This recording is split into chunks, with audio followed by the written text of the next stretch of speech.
চেহারা নবীর মতো হতে হবে, ক্লিন শেপ চেহারা চলবে না, ক্লিন শেপ চেহারা চলবে না। অনেকে মনে করেন যে এটা তো ফরজ কিছু না, এত এত তাচ্ছিল্য করেন কেন? এটাকে শেভ করা মানে হলো নবীর সুন্নতকে জবাই করা। বুঝাতে পারি নাই? এক মুষ্টি রেখে কাটেন সেটা আলাদা ইস্যু, আলাদা মাসআলা, কিন্তু পুরুষের চেহারায় দাড়ি থাকতেই হবে, মাস্ট বি। পোশাক আশাক থাকতেই হবে নবীর মতো। আমরা আমাদের সংস্কৃতি নিয়ে গর্বিত না? গর্বিত না? ইসলামিক সংস্কৃতি কোনো দেশ, জাতি, বর্ণ নির্দিষ্ট করে আছে না সবার জন্যে? আমাদের নবী কি আরবদের নবী না পুরো বিশ্বের নবী? তাহলে আমাদের নবীর সুন্নত কি শুধু আরবরা পালন করবেন, আমরা সবাই করব? এখন আমাদের সবার চেহারা নবীর সুন্নত অনুযায়ী হতে হবে। গোফ ছোট করতে হবে, দাড়ি লম্বা করতে হবে, পোশাক ঠিক করতে হবে, টাকনুর উপরে কাপড় পরতে হবে। এখন ছেলেরা পরে টাকনুর উপর কি, হ্যাঁ ছেলেরা পরে টাকনুর নিচে, আর মেয়েরা পরে কি উপরে। এরপরে বসে ছেলের সাথে বাইকে, দেখবেন হাঁটু পর্যন্ত দেখা যায়। বিষয়টা এমন না? এখন হুজুর আপনারাও দেখেন না? আমরা দেখি না, আপনারা দেখান। আমরা কি করি না? আমরা দেখি না, বরং আপনারা দেখান। দেখালে আমরা চোখটা সরাই বলি আউযু বিল্লাহি মিনাশ শাইতানির রাজিম। চোখে পড়লে আমরা কি বলি? আউযু বিল্লাহি মিনাশ শাইতানির রাজিম। এখন আসেন, আমাদের পোশাক আশাক, কথাবার্তা, চলাফেরা, আমল, খাওয়া, ঘুম, ব্যবসা বাণিজ্য যা আছে, রাজনীতি, অর্থনীতি, সমাজনীতি, সব কিছু নবীর সুন্নাহ মাফিক ঢেলে সাজাইতে হবে। রাজি কি না? রমজান মাসে এটা নিয়াত করা যাবে ইনশাআল্লাহ? ইনশাআল্লাহ। আল্লাহ পাক তৌফিক দান করেন, আমিন। কয়টা বলছি ভাই? ছয়টা। ছয়টা? সাতটা? ছয়টা। 7 নম্বর আসেন ভাই। 7 নম্বর হচ্ছে আমরা কোনো অবস্থায় হারাম কোনো রিজিকে যাব না। রাজি?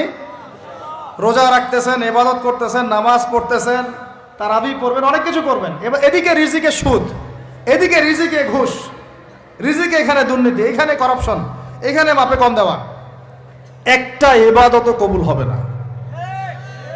হারাম রিজিক থাকলে বিশ্বাস করেন, আমি এমনি কথা বলতেছি না। নবী সাল্লাল্লাহু আলাইহি ওয়াসাল্লাম বলেছেন, ইন্নাল্লাহা তাইয়্যিব লা ইউকবালু ইল্লা তাইয়্যিব। আল্লাহ পবিত্র, আল্লাহ পবিত্র ছাড়া গ্রহণ করেন না, কবুল করেন না।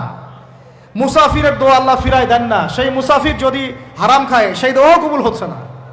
একজন মুসাফির হাত তুলে দোয়া করছিলেন, নবীজি বলছেন, মাথায় ধুলা, গায়ের কাপড় ঠিক নাই, মুসাফির সেজদায় আল্লাহর কাছে দোয়া করছে, হাত তুলে দোয়া করছে, আল্লাহ আমাকে এইটা দাও, ওইটা দাও, ওইটা দাও, ইয়া রব্বি ইয়া রব্বি ইয়া রব্বি।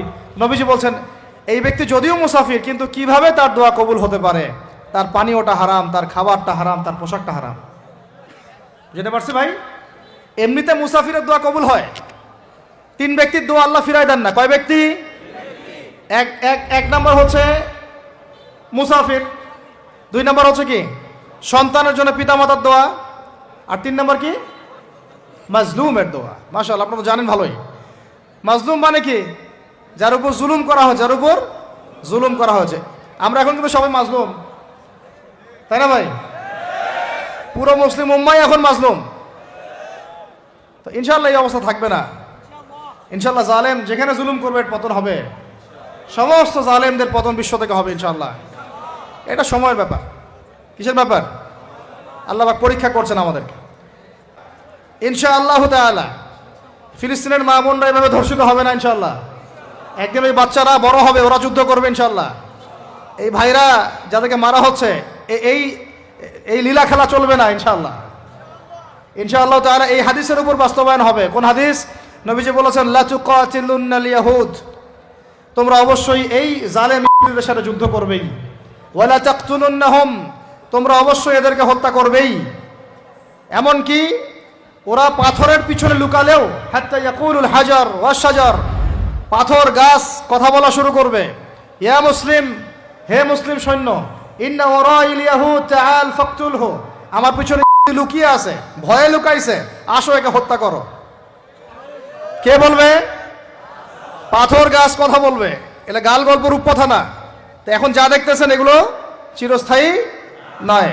তো কথা প্রসঙ্গে চলে আসলো, 3 ব্যক্তির দোয়া আল্লাহ পাক ফেরত দেন না। মাজলুম, সন্তানের জন্য পিতামাতার দোয়া এবং মুসাফিরের দোয়া। কিন্তু যদি রিজিক হারাম হয় তাহলে হবে না। তাহলে আমাদের নসিহত নাম্বার কত? এটা 7 আমরা কোনো অবস্থায় হারাম রিজিকে সম্পৃক্ত হব না। রোজা রেখে তো মোটেই না, এবং এটা চর্চা করব যাতে করে আমরা হারাম থেকে বেঁচে থাকতে পারি। ঠিক আছে ভাই?